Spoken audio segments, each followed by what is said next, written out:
जो अंतर्मुखी होते हैं वे स्वयं के भीतर जाकर ईश्वर को देखते हैं, यही ज्ञान योग है।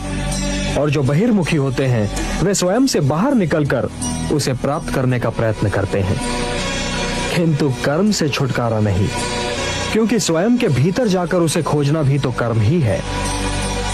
हे कुंती पुत्र, मार्ग तो यही दो है, एक ज्ञान योग का और दूसरा कर्म योग का। हे केशव, तो फिर मैं ज्ञान योग के ही मार्ग पर क्यों न चलूं?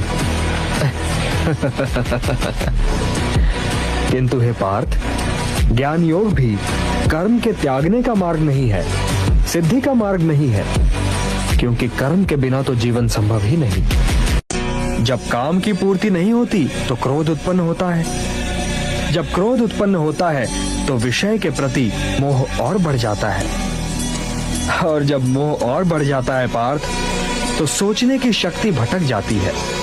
जब सोचने की शक्ति भटक जाती है तो बुद्धि का नाश होता है, और जब बुद्धि का नाश होता है तो मनुष्य का सर्वनाश हो जाता है। और हे कुंती पुत्र, तुम्हारा ये मोह तुम्हें बुद्धि के विनाश की ओर ले जा रहा है।